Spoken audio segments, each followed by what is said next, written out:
اعوذ باللہ من الشیطان الرجیم بسم اللہ الرحمن الرحیم الحمد للہ رب العالمین والصلاة والسلام علی اشرف الانبیاء والمرسلین واہل بیتہ الطیبین الطاہرین المعصومین اما بعد۔ سورہ مبارکہ اعراف آیت نمبر 138 سے آیت نمبر 143، 138 سے 143۔ بسم اللہ الرحمن الرحیم۔ وجاوزنا ببنی اسرائیل البحر فأتوا على قوم يعكفون على أصنام لهم قالوا يا موسى اجعل لنا إلها كما لهم آلهة قال إنكم قوم تجهلون إن هؤلاء متبر ما هم فيه وباطل ما كانوا يعملون قال أغير الله أبغيكم إلها وهو فضلكم على العالمين وإذ أنجيناكم من آل فرعون يسومونكم سوء العذاب يقتلون أبناءكم ويستحيون نساءكم وفي ذلكم بلاء من ربكم عظيم وواعدنا موسى 30 ليلة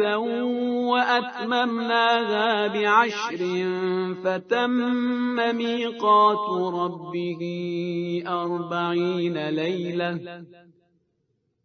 وقال موسى لأخيه هارون اخلفني في قومي وأصلح ولا تتبع سبيل المفسدين ولما جاء موسى لميقاتنا وكلمه ربه قال رب أرني أنظر إليك قال لن تراني ولكن انظر إلى الجبل فإن استقر مكانه فسوف تراني فلما تجلى ربه للجبل جعله دكا وخر موسى صعقا فلما أفاق قال سبحانك تبت إليك وأنا أول المؤمنين۔ گزشتہ صفحے پر ہم فرعون اور فرعون کے ماننے والے، اس کی ٹیم، ان کی تباہی اور بربادی کے بارے میں پڑھ چکے۔ اب یہاں پر پروردگار عالم نے بنی اسرائیل کے زندگی کے اگلے مرحلے کا ذکر کیا ہے۔ وجاوزنا ببنی اسرائیل البحر، ہم نے بنی اسرائیل کو دریا کے پار پہنچایا، اتارا۔ فاتوا علی قوم، تو وہاں پر انہوں نے دیکھا ایک قوم کو، ایک گروہ کو، یعکفون علی اصنام لہم، جو اپنے بتوں پر وہ ٹوٹے پڑے تھے، یعنی ان کی پرستش کر رہے تھے اور ان کی عبادت کر رہے تھے۔ قالو، تو انہوں نے کہا، بنی اسرائیل والوں نے، یا موسیٰ، اے موسیٰ، اجعل لنا الہن، ہمارے لیے بھی خدا بنا دو، کما لہم آلہہ، کہ جیسا ان لوگوں کے لیے خدا ہے، جیسا انہوں نے ایک بت تراشا ہوا ہے ویسے ہی ہمارے لیے بھی خدا تراش دو۔ قال انکم قوم تجہلون، تو موسیٰ علیہ السلام نے کہا کہ تم لوگ بالکل جاہل لوگ ہو۔ یعنی اب غور کیجئے کہ کیا بدبختی ہے اور بدقسمتی ہے کہ کچھ دیر پہلے جس خدا نے فرعون کے مقابلے میں کامیابی عطا کی ہے، بس یہاں دریا پار کیا اور وہ تمام احسانات فراموش کر دیے، توحید کے پیغام کو بھی پس پش ڈال دیا، ساری باتیں بھلا دی، نبی کی موجودگی میں توحید کے خلاف شرک کا علم اٹھا کر میدان میں آ گئے اور چاہ یہ رہے کہ خود نبی اپنے ہاتھوں سے اس کام کو انجام دے۔ انا للہ و انا الیہ راجعون۔ حضرت موسیٰ علیہ السلام نے کہا کہ تم جاہل قوم ہو، ان ہؤلاء متبر ما ہم فیہ،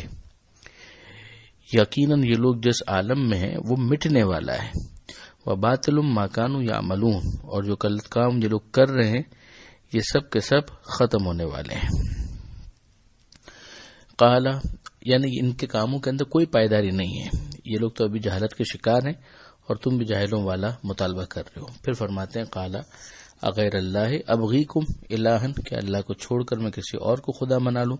وہو فضلکم علی العالمین، اور اس نے تمہیں تمام جہانوں سے زیادہ عطا کیا ہے،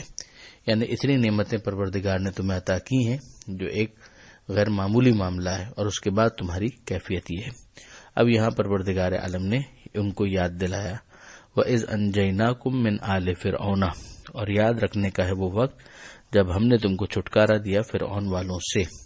یسومونکم سوء العذاب، جو تمہیں بدترین عذاب دے رہے تھے، یقتلون ابناءکم، تمہارے بیٹوں کو تمہارے لڑکوں کو قتل کرتے تھے، ویستحیون نساءکم، اور تمہاری عورتوں کو زندہ رکھتے تھے۔ ظاہر ہے کہ یہ باتیں پہلے پارے کے اندر بھی آ چکی ہیں اور اس پر وہاں پر ڈسکشن بھی ہو چکا ہے۔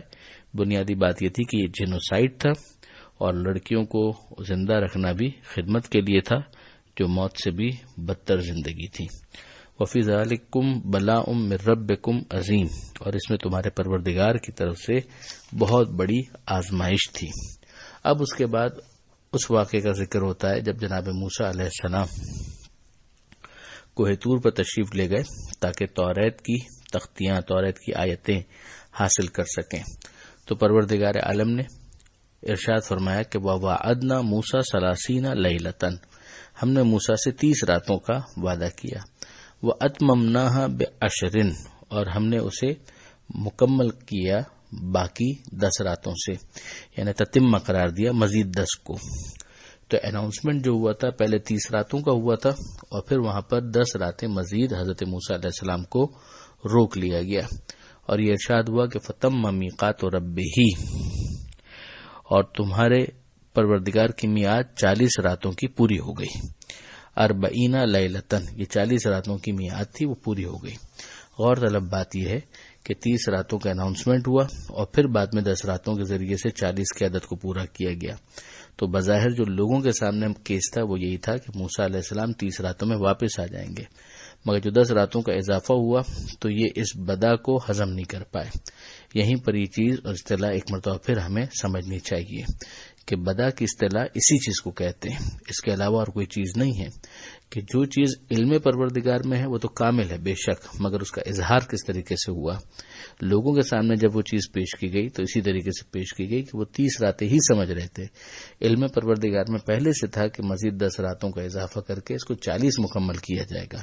مگر چونکہ لوگوں کے سامنے یہ چیز بعد میں آئی تو ان کو ایسا لگا کہ ایک نیا اناؤنسمنٹ آ گیا ہے۔ تو یہ چیز جو ہے اس کو بدا کہتے ہیں، جس کو خامخواہ ایک ایشو بنا دیا گیا، ورنہ امور تکوینی کے اندر یہی چیز بدا کہلاتی ہے، امور تشریعی کے اندر اسی کو نسخ کہا جاتا ہے۔ تو ایک تو یہ والا معاملہ ہے کہ جس کو یہاں پر سمجھنے کی ضرورت ہے اور ٹھنڈے دل سے سمجھنے کی ضرورت ہے۔ دوسری چیز جو یہیں پر ہمیں سمجھ میں آتی ہے کہ موسیٰ علیہ السلام جاتے ہوئے کیا کہہ کر گئے، وقال موسیٰ لأخیہ ہارون، موسیٰ علیہ السلام نے اپنے بھائی ہارون سے کہا اخلفنی فی قومی، کہ تم میری قوم میں میری جانشینی کرو، اخلفنی اسی سے خلیفہ بھی نکلا ہے، تم میری جانشینی کرو میری قوم میں، فی قومی، وَأَصْلِحْ، اور تم اصلاح کرو، ٹھیک ٹھیک کام کرو، وَلَا تَتَّبِعْ سَبِیلَ الْمُفْسِدِینَ، اور جو خرابی کرنے والے ہیں ان کے طریقہ کار کی پیروی نہ کرنا۔ کہ یہاں پر جناب موسیٰ علیہ السلام جناب ہارون علیہ السلام کی خلافت اور ان کے جانشین ہونے کا اعلان کر رہے ہیں۔ جو غور طلب بات ہے، جو علامہ طبرسی نے، جس طرح سے کہ علامہ نقن صاحب نے اس کو نقل کیا ہے، کہ ایک لطیف استدلال کیا ہے علامہ طبرسی نے، جس کی مختصر تشریح یہ ہے کہ حضرت ہارون نبی تو اس وقت ہو چکے تھے جب جناب موسیٰ علیہ السلام کو فرعون کی طرف جانے کا حکم ہوا، انہوں نے بارگاہ الہی میں عرض کیا اشرکہ فی امری، ہارون کو میرے منصب میں شریک قرار دے، اور خالق نے اس کا اعلان کیا کہ جعلنا معہ اخاہ ہارون نبیا، ہم نے ان کے ساتھ ان کے بھائی ہارون کو نبی قرار دیا، مگر اس نبوت کے باوجود وہ امام یعنی قوم کے سربراہ نہیں تھے، امامت حضرت موسیٰ علیہ السلام ہی کو حاصل تھی۔ طور پر جاتے وقت جب انہوں نے کہا اخلفنی فی قومی، تم قوم میں میری جانشینی کا کام انجام دو، تو اس کے معنی یہ تھے کہ اپنی عدم موجودگی میں امامت کا منصب ان کو تفویض کیا۔ اس سے ثابت ہوتا ہے کہ نبوت کا لازمہ امامت نہیں ہے، ورنہ جبکہ وہ نبی تھے تو حضرت موسیٰ علیہ السلام کو ضرورت کیا تھی کہ وہ انہیں اپنا خلیفہ قرار دیں۔ اب اس کے بعد جب ہم متفق علیہ حدیث رسول پر کہ انتا منی بے منزلت ہارون من موسیٰ الا انہ لا نبی بعدی، تم کو مجھ سے وہ نسبت ہے جو ہارون کو موسیٰ سے تھی مگر یہ کہ میرے بعد کوئی نبی نہیں ہے، جب ہم اس حدیث پر نظر ڈالتے ہیں تو صاف یہ حقیقت جلوہ آرا نظر آتی ہے کہ پیغمبر خدا صلی اللہ علیہ وآلہ وسلم نے جب ہارون کی منزل جو موسیٰ سے تھی وہ اپنے سے حضرت علی بن ابی طالب علیہ السلام کے لیے ثابت کی، مگر آخر کے جملے سے نبوت کو مستثنی قرار دیا، تو اس سے بھی معلوم ہوا کہ حضرت ہارون علیہ السلام کو علاوہ نبوت کی کوئی منزل خاص حضرت موسیٰ علیہ السلام کی منزلت حاصل تھی، اور وہ بنص قرآن خلافت بصورت امامت تھی، اور حضرت علی سے نبوت کی نفی کر دی گئی تھی، تو اب لازماً آپ کے لیے وہ دوسری نسبت حاصل ہے کہ آپ بلا فصل خلیفہ رسول ہیں، اور آپ کے لیے نبی کا نہیں بلکہ امام کا منصب من جانب اللہ حاصل ہے جو حضرت ہارون کو حاصل تھا، اور جو مسلمانوں میں فرقہ حقہ امامیہ کے نزدیک حضرت علی کو حاصل ہے، جسے بدنصیبی سے مسلمان اکثریت تسلیم نہیں کرتی۔ اب یہاں پر یہ وضاحت تو بہت خوب ہو گئی، اب اس کے بعد ہر ایک کا اپنا اختیار ہے، وہ جس طریقے سے سمجھتا ہے، پروردگار عالم کے سامنے ظاہر ہے کہ ہر ایک کو اپنے عقائد کو جسٹیفائی کرنا ہے۔ یہاں پر ہم اپنی بات کو روکتے ہیں اور صرف اتنا متوجہ کرتے ہیں کہ اس کی مزید تفصیل جو اس حدیث سے متعلق ہے وہ اگر آپ دیکھنا چاہیں تو سورہ اعراف ہی کے جو تفصیلی دروس ہمارے ہیں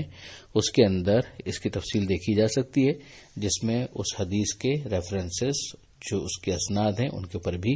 بحث ہم نے کی ہے، اور الگ سے بھی ایک کلپ کی صورت میں یوٹیوب وغیرہ پر موجود ہے کہ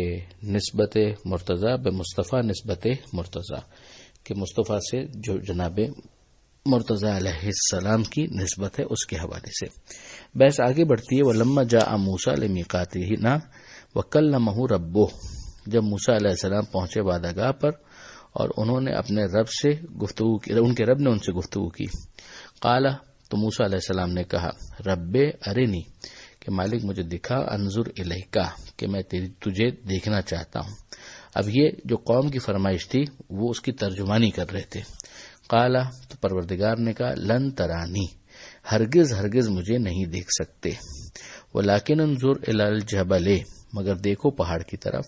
فإن استقر مکانا فسوف ترانی، اگر یہ پہاڑ اپنی جگہ پر باقی رہا تو تم مجھے دیکھ سکو گے۔ فلما تجلی ربہ للجبل جعلہ دکا، اور جب پہاڑ کے اوپر تجلی ہوئی اس کے رب کی طرف سے تو وہ پہاڑ ریزہ ریزہ ہو گیا، وخر موسیٰ صاعقہ، اور موسیٰ گر کر بے ہوش ہو گئے۔ فلما افاقا، اور جب ان کو افاقہ ہوا، ہوش میں آئے، قال سبحانک، تو موسیٰ علیہ السلام نے کہا، تو بے عیب ہے، تبت الیک، میں تیری بارگاہ میں رجوع کرتا ہوں، وانا اول المؤمنین، اور میں مومنین میں سب سے پہلا ہوں، یعنی اول مومن ہوں۔ اب یہاں پر جو حضرت موسیٰ علیہ السلام کی گفتگو ہے اس کے حوالے سے جو چند نتائج ہمارے سامنے آتے ہیں وہ غور طلب ہیں۔ نمبر 1، دیدار پروردگار اگر کسی دور میں ہونے والا ہوتا تو یہ نہ کہا جاتا کہ تم ہرگز مجھے نہیں دیکھو گے۔ نمبر 2، حضرت موسیٰ علیہ السلام کا یہ کہنا کہ تو بے عیب ہے، بے عیب ہے تیری ذات، یہ بتلاتا ہے کہ اس واقعے سے یہ بات نمایاں ہو گئی کہ رویت شان الہی کے خلاف ہے، یعنی خدا کا نظر آنا خدا کی شان کے خلاف ہے، ورنہ یہ بے عیب ہونے کا اعلان اس طریقے سے نہ کیا جاتا۔ تیسرا، حضرت موسیٰ علیہ السلام کا یہ کہنا کہ انا اول المؤمنین، میں اول درجے کا مومن ہوں، اسے ثابت کرتا ہے کہ خالق کے دیدار کو ناممکن سمجھنا جزو ایمان ہے۔ تو یہ تمام تر باتیں جو ہیں ان کے ذریعے سے اس موقف کو اسٹیبلش کیا جاتا ہے کہ نہ دنیا میں نہ آخرت میں ممکن نہیں ہے کہ پروردگار کو دیکھا جا سکے۔ پروردگار نہ مادہ ہے، نہ مادی جسم رکھتا ہے، نہ محدود ہے کہ کسی سمت کے اندر اس کو محدود کر کے اس کو دیکھا جا سکے۔ یہ آیت جو ہے بہت واضح اس مطلب کو بیان کرتی ہے، اور اس کے ہوتے ہوئے کسی بھی حدیث کی کوئی اسٹینڈنگ باقی نہیں رہتی کہ طے شدہ بات ہے کہ پیغمبر اکرم صلی اللہ علیہ وآلہ وسلم قرآن کے خلاف کوئی بات نہیں کیا کرتے تھے، نہ کرتے تھے۔ پروردگار عالم سے دعا ہے قرآن سمجھنے اور عمل کی توفیق عطا فرما، اور وارث قرآن امام زمانہ کے ظہور میں تعجیل فرما۔ وآخر دعوانا ان الحمدللہ رب العالمین، والسلام علیکم ورحمۃ اللہ وبرکاتہ۔